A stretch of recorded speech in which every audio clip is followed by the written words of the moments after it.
ისრაელის თავდაცვის ძალებმა 28 ოქტომბერს საღამოს ღაზის სექტორის მიმართულებით განახორციელეს საჰაერო თავდასხმა. მანამდე ამის შესახებ ბრძანება გასცა ისრაელის პრემიერ-მინისტრმა ბენიამინ ნეთანიაჰუმ. ინფორმაცია ამის შესახებ გავრცელდა ოფიციალურად პლატფორმა X-ზე.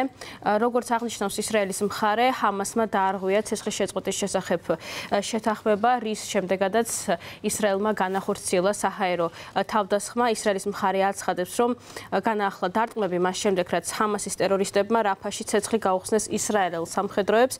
რამდენიმე წყაროს ცნობით, ჰამასი უარყოფს თავის მონაწილეობას ამ მომხდარში. ისრაელის თავდაცვის მინისტრმა ისრაელ კაცმა განაცხადა, რომ ჰამასი სამშაბათს ღაზაში ისრაელის ჯარისკაცების თავდასხმასა და გარდაცვლილი მძევლების ცხედრების დაბრუნების პირობების დარღვევაში დაადანაშაულმა. ჰამასმა განაცხადა, რომ მას არანაირი კავშირი არ ჰქონდა თავდასხმასთან და ასევე მათი თქმით ისინი ასრულებენ ცეცხლის შეწყვეტის შესახებ შეთანხმებას. ისრაელის დარტყმებმა ქალაქ ღაზაში, ასევე ბეით-ლაჰიაში, ალ-ბურეიჯში, ნუსერეითსა და ხან იუნისში სახლები, სკოლები და საცხოვრებელი კორპუსები დააზიანა. ამის შესახებ წყაროზე დაყრდნობით ინფორმაციას ავრცელებს BBC.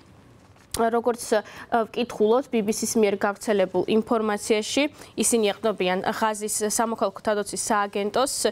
სამაშველო ჯგუფები მუშაობდნენ უკიდურესად რთულ პირობებში, რაც გამოწვეულია უწყვეტი დაბომბვით და აღჭურვილობის ნაკლებობით. ბოლო ინფორმაციით, რასაც ავრცელებს BBC, დაახლოებით 33 ადამიანი არის დაღუპული საჰაერო იერიშების მიყენების შემდეგ. მე შეგახსენებთ, რომ ისრაელი და ჰამასი ოქტომბრის დასაწყისში შეთანხმდა ცეცხლის შეწყვეტაზე. ამერიკის შეერთებული შტატების შუამავლობით შეთანხმების ფარგლებში ისრაელმა შეწყვიტა ღაზის სექტორის მიმართულებით იერიშები და დაბომბვა, ხოლო ჰამასმა გაათავისუფლა დარჩენილი მძევლები და დაიწყო დაღუპულთა ცხედრების გადაცემა.